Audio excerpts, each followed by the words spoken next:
Welcome to Unfiltered. I'm your host, Carl Reed. And I'm Spoke Dixon. If you've been watching from the beginning, you've been unfiltered. But for those who are watching for the first time, why do they need to stay tuned in, Smoke? Coach, they need to stay tuned in to listen to two football guys unpack the unfiltered truth about what's going on in today's college football ecosystem from the lens of two former players, two former coaches, and a college GM. See, Reed, let's get on filter. In today's episode, we will break down how Alabama is making a statement on the recruiting trail. The Crimson Tide have surged to number 2 in the overall rankings for the class of 2025. The dark horse programs who are going to be in the hunt for college football playoff berths. We will break down the teams from the Power Four conferences that we think have a shot to get in the playoffs. Instant Impact Freshman defensive lineman for the 2024 season. Which true freshmen on the D line are going to make an immediate impact on the field? Carl Reed and Smoke Dixon, I'm spitting fast. Now let's hit some heated topics, just in time for group chat.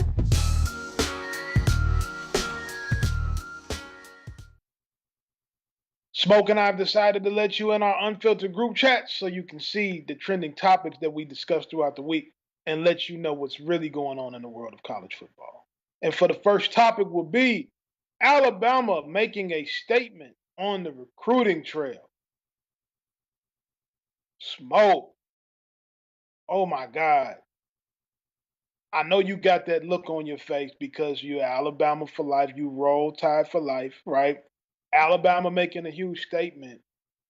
How has Caleb DeBoer managed to recruit this latest haul of talent the Crimson Tide had? Well, see, Reed, recruiting trail, roll tide. You didn't put all that together, but let me get into it. First of all, the number one thing that Coach DeBoer is doing down there is the energy that he's bringing into that building.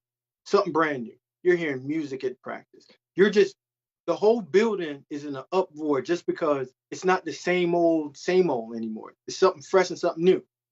Second, Coach, you're leading this by the personnel department. Courtney Morgan has done a tremendous job structuring that department and giving each coach and everyone in their direction who to go after, when to go after them, setting up that proper game plan, Coach, that's going to get it right. And that third and not least, he retained Robert Gillespie and Freddie Roach, two stabilizing forces in the recruiting world. We know both of those guys, when they set that anchor out, they hook their fish and bring them back home. That's why they're tearing this thing up. And that's why they haven't missed a beat on the recruiting trail. Rolleth Tide. Freddie Roach, an absolute legend in recruiting high school football players. Which latest commit will have the most impact for Alabama? Well, Coach, we talked about it, and I'm gonna stay on it. Quarterbacks recruit the class. Mr. Russell, it ain't the one out there that's talking about let's ride. No, this is the real deal. This one down there in Texas that's gonna pull up right there in Tuscaloosa and let it rip.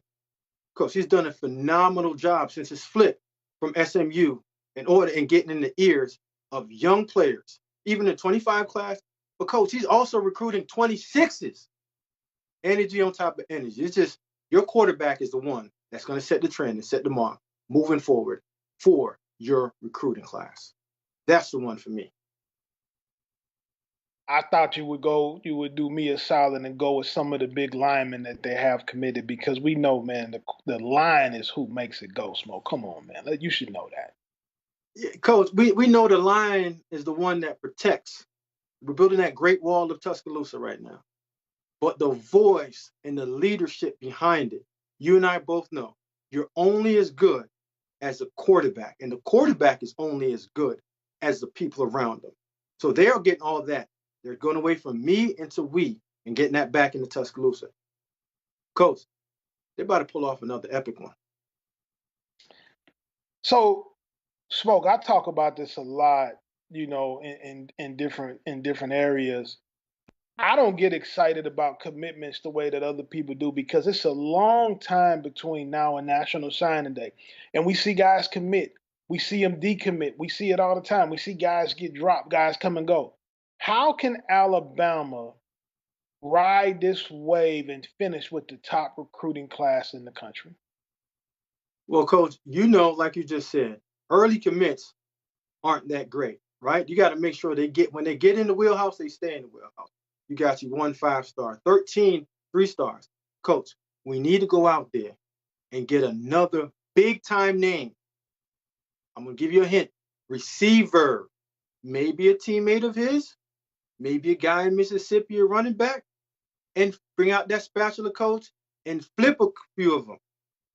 And that's how you get it done. Nick's always been known for closing. When you have a closer, when you got Mariano Rivera, Coach, out there, you already know what it is. Enter the Sandman, and we get that thing totally done. Coach, I think we squeeze all of that group out and all the juices out in Tuscaloosa. Let's move on to the next one, Coach, and get to it. Coach, dark horse programs hunt for college football playoff, Coach. Coach, right now we're going to break it down like this. When you give me your names, it has to be recruiting, top notch. The scheduling got to be on point. Head coach got to have one, coach. And the quarterback. The 4 formulas for your dark horse. So don't pull nothing out of left field like you usually do. Stay on task, stay with the program, and let's knock it out. Let's get to it. Smoke, I'm going to ask you right off the top. I know you're going to come with something crazy. Who's your first dark horse? Well, Coach, not a dark horse, the right horse. We're going to go right up there in Happy Valley. Penn State. We've said it time and time again. They need to get off of this horse and stop being number 2 or 3. They got to get over and beat a good team. So let's look at this, the schedule. Right now, Coach, for the first 6 games, those are all double. You got to go up to Wisconsin and battle that beast and play tough, hard-nosed football. Then you got the first test. You're going to have to find a way to get a hold of Ryan Day and turn that into midnight. Washington comes to you. You should bust them up. Purdue, you should hang out. Go to Minnesota. That's late in the year, Coach. That's going to be a tough one in terms of the way that PJ's going to have those guys rowing the boat. But I think that Lion, locked in, coming out there, will get that thing done. When we talk about head coaches, no matter what anyone says about James Franklin's one of the top coaches out there. They've done a tremendous job, Coach, in terms of getting talent into that building. You got 2 running backs. You got the quarterback that had 25 passes for touchdowns, 2 interceptions. So he understands the ratio of getting the ball to the right people. Got a new OC over there, Coach. They say they're going to run the numbers in terms of offensive production. We're not going to see the old Penn State 12 personnel, 2 tight ends, 13 personnel, 3 tight ends. They want to open it up a little bit, spread them out, get them move from east to west, north and south with the running back. And then you get to defense, new D coordinator. They got 2 guys over there that can hunt the quarterback. But enough on Penn State, Coach. It's on you. Who you got? Well, you definitely came out of left field with that one, but I'm going to let it ride and I'm going to just move along the show. Smoke, I'm going to go with the home team, the one team, the surprise team last year in the SEC, the Missouri Tigers, Smoke. When you look at the Missouri Tigers here, these first 6 games, they're going to win these games. They're going to go in and they're going to knock off Texas A&M at A&M. And they're going to roll on October 26th. Now, my birthday is on the 27th. The Missouri Tigers are going to roll into your Tuscaloosa, Titletown, Alabama with an undefeated record. And I can tell you what, when they knock the Crimson Tide, I will be in St. Louis that next day at Thompson's on the east side, getting fish and drinks for every one of my friends. The check and the tab will be on me, Smoke, when Missouri goes in there and knocks your guys off. The Missouri Tigers this year are loaded. Their head coach has embraced NIL better than anybody in the country. Eli Drinkwitz has a recruiting machine going on. He's competing with the big boys in a way the Missouri Tigers have never done before. When you think about the pieces he got on the offensive line, Marcus Bryant, left tackle that came from SMU, Caden Green, who started every game as a true freshman at the University of Oklahoma in the transfer portal, addressed the running back with Damari Carroll coming in from Georgia State. And don't forget, the quarterback is back. Brady Cook is back, a true son in the hometown of St. Louis. The receiving corps is back, led by early Heisman favorite touchdown Luther Burden. Smoke, let me tell you something. Don't ever make a face like that again when I say the Missouri Tigers. Big year in Missouri. Coach, I almost walked off because I heard it all from Big Luther. Like you're selling it. Listen, whatever you're selling, I'm buying it because they all fit. You're right. They fit the criteria of a dark horse run. All right. So, Coach, I'm gonna run it like this. All right. You stayed in Missouri. I went up north. I got to go get some sunlight. I got to go down to the 305. Mario Cristobal, it's your time, son. It's time to go to work. You're gonna start off the top with the schedule at Florida. You better run Sunbelt Billy up out of there. And I'm talking, give him a 40 burger and go home. Now you should run all three of those off from A&M, Ball State, and get out of there with South Florida. Virginia Tech is going to be a problem, Coach. They're going to be a problem. That's when he's going to have to bring out that coaching hat. They go out west and touch Cali, they should come back. Louisville is going to be a problem. Florida State's going to be an issue. But here's what you got to say, Coach. You got your staff together for multiple years. You got NIL in the right place. You went out and got my favorite quarterback in the transfer portal, Cameron Ward. Leader, ball player, understand how to get the ball out of his hand. You got the running game. You went over there and you got Damian Martinez. You kept your receiver room. Coach Beard is coaching the fire out of that. Your defense is locked and ready to go. This is your time to go to Tallahassee, show up, show out, get this thing done, and bring the U back to once what they were in terms of prominence and holding that thing up like this, Coach. We all want to be a part of it. That's my dark horse, ACC. Coach, you on deck. Smoke, I'm going to tell you, I actually think that's a good pick. Cam Ward is adding some things to them. And my boy, Uncle Luke, who's the biggest Cane fan in the history of football, tells me that his Canes are going to go undefeated. So we might have to go out there and check a game out with Uncle Luke this year, Smoke. No doubt. I'm gonna go to the Big 12. I'm gonna go not far west, but I'm gonna go to the west. And everybody knows who I'm talking about. This is the sleeper team for the playoffs. The University of Colorado, Smoke. The University. Listen to this. Listen to this.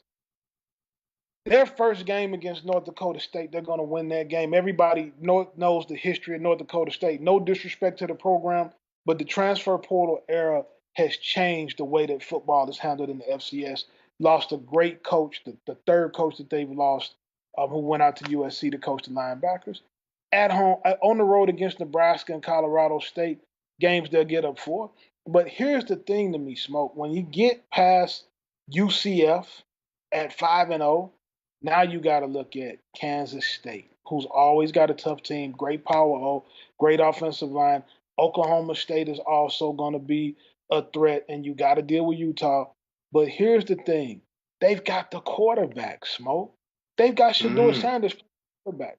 And they have recruited an offensive line and completely rebuilt it, guys that can protect them. They have weapons on the perimeter. They're going to put up video game numbers offensively. New defensive coordinator, Coach Livingstone, comes in from the Cincinnati Bengals and has established order and discipline on the defensive side of the football. And you got two D-line guys down there, Warren Sapp, a former Cane, and Damian Lewis, who have those guys coming off the football. Playmakers everywhere. And you know the following that Coach Prime has. And if it's close, you know what the voters are going to do. They're going to put Colorado in their Smoke if it's anywhere close. Coach, that's not a bad pick. I actually really like that. When you first started talking, I'm like, is Carl just bigging up his homie? But you're not. You actually kicked some straight facts with that one. Coach, let's get to the last group chat conversation. Let's get to it. Freshman D-line that will make an instant impact. Coach, you know I love the subject, man. When you talk about big guys up front, you got to get to the quarterback, but you also got to protect the quarterback. And the fastest way to get on the field and the easiest position group to get on the field, defensive linemen. They got 6 inches, go north, get the guy off you, locate the ball carrier, either the running back or the quarterback, and get him on the ground. So, Coach, let's get to this thing, man. Let's unpack it. Some great defensive linemen here, Smoke. I mean, when you talk about these are all guys that I project to play in the National Football League. I know you do too. Their coaches are raving about them. Let's talk first, Smoke, about Lee Summit North, product from the state of Missouri, the great state of Missouri, not from the St. Louis side, from the Kansas City side, but that's okay. Williams to Mary. Smoke, give me your thoughts on this young defensive line product. Well, Coach, you know, I broke him down earlier this year. And when you first just initially turn the film on, the thing that you see out of him is overall size and length. When I say length, I mean arm width, right? Wingspan. He's like a condor out there. Then you get to it and you start watching him more and start studying him. You see this individual that's 6'6", 257. He's an early enrollee, Coach, so you know he at least put 20 pounds on. Grown man. His ability on first and second down to play defensive end and set the edge. But, Coach, here's the beauty of his game.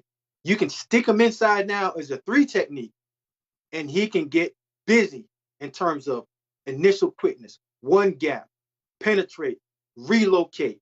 Coach, the only thing I would say with him that he needs to improve when he watches film is his overall ability to strike, his strength, his get off the locate and find the ball. Like you just saw in that clip.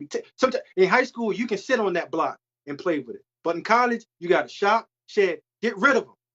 Violently get rid of them and get to the daggone ball carrier. But, Coach, in terms of instant impact, rotational guy, by game 6 or 7, I wouldn't be surprised if he started.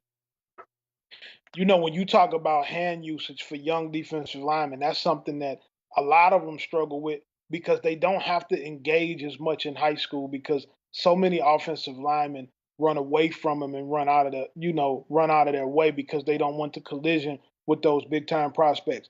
But when you can master hand placement, when you can master attacking the V of the neck, taking on half the man, it elevates your game. So when he adds those things to his bag, which he will because he has great defensive line coaches where he at, I think, Smoke, that the sky is the limit for that young man. Let's No go doubt about with it. I love this kid when I watched him on tape this season. I actually was able to catch a couple of his games live. Talk to me about David Stone from IMG at the University of Oklahoma. Ooh, Coach. Listen, early enrollee. Birdie on the street told me he came in 270, 280-ish. Coach, he's 300 pounds right now. In the 2 deep. Rotating already. Cat-like quick. One gap penetrate in terms of being that 3 technique.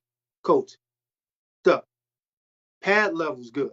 Now, the only thing that I'm going to say with this young guy, David Stone, that when you watch his film, what he needs to improve on is his consistent hand usage, strike, stay in that V of the neck, pad level low, with the ability now, once he gets in there, to start reading blocking surfaces and also blocking scheme. Defensive lineman, the number one thing that you want to do is understand what a pull looks like, what a wedge block looks like when the guy's trying to come off and double team you, and what you have to do. And Coach, that's his task. That's his time on task in terms of a defensive lineman. But when you talk about goods in terms of one gap penetrating, disruptor, cat quick off the ball, Coach, he the one. He next up, Coach. David Stone is the kind of kid, Smoke. I was a high school coach. David Stone is the kind of guy that you hope his parents show up at your office and say, my son is David Stone, and he's here to play football for you. We all want a guy like that. You talked about his hand placement. That's a big thing. You're going to probably hear that theme coming up over and over again for kids. Let's go to Dylan Stewart. This guy, Smoke. Let's talk about him.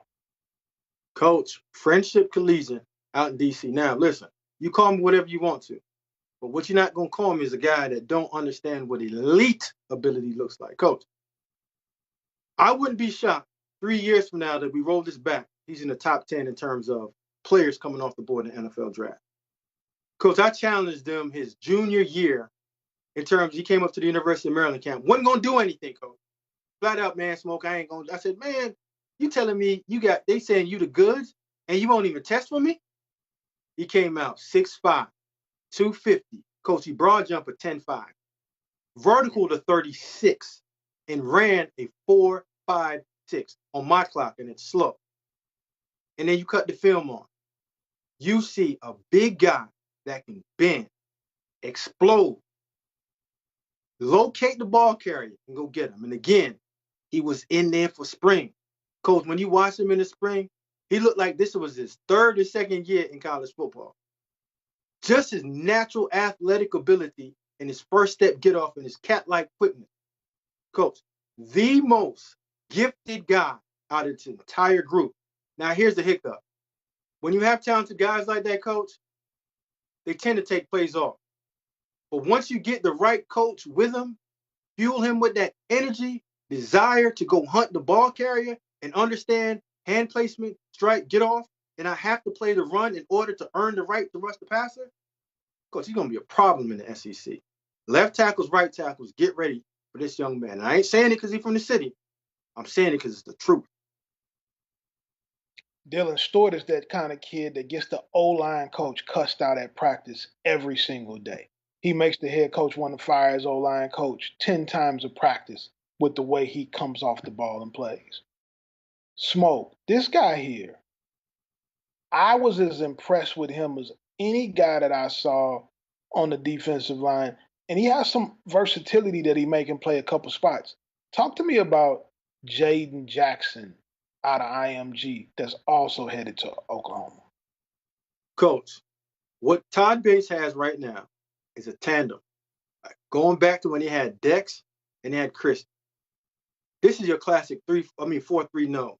Coach. And if you went to 3-4 in the odd front, he can do that too. But in terms of just big, thick, athletic, stout at the point of attack, it was a problem getting them blocked. Right now, during spring. The 6'2", 295. Coach, right now he's 315. Rock solid, ready to go to work. He's in the 2 deep. So you know he's going to get on the field. And when he does get on the field, Coach, I don't know if you're going to get him off of the field. Coach, he couldn't be blocked at times during drills when he's out and he's there and doing spring ball. This is a natural, thick, heavy-handed, low pad level, built from the ground up, meaning that he's concrete poured from his feet on up. You're not moving him, but he has cat-like quickness when it's time to go to work in terms of pass rushing and getting off the block. Not the highest rated guy, but when we cut this film on by the end of the year, might be the one that gets the most and become the most impactful defensive lineman. Not highly regarded. Everyone likes the guy to get sacks, but you and I both know, in order to be a great defense, you got to stop the daggone ball from being ran down your throat. And he does that for sure. He's the guy that's going to come in there and do that. That was a great Coach, at the end of the day, I'm going to let you know like this. Before I even go there, Todd Bates is steadily developing his guys.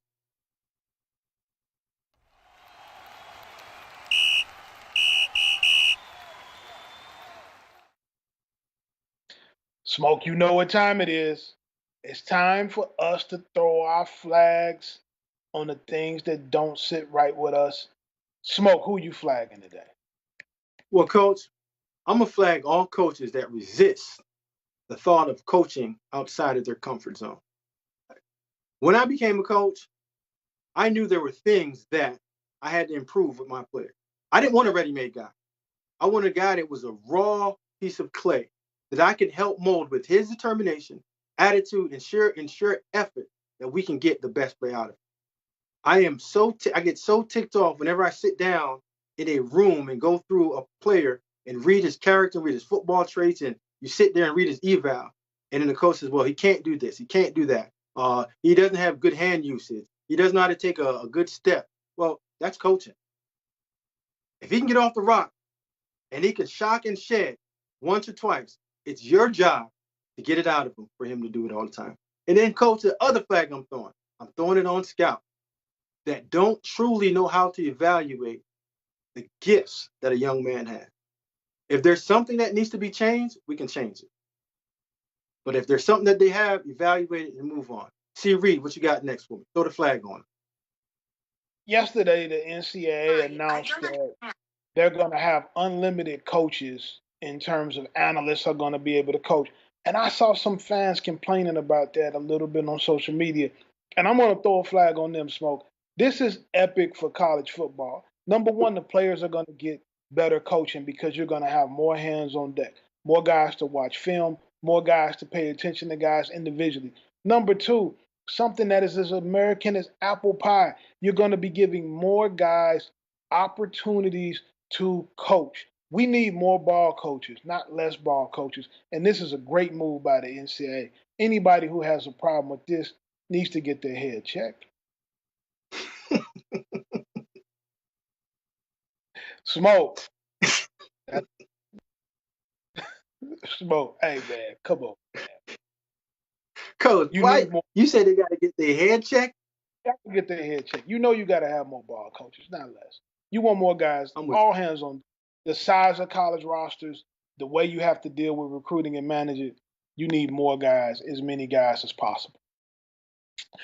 Smoke, that's going to do it for us today. You can catch us every Wednesday and Friday at 5 p.m. Eastern on the 24/7 Sports YouTube channel.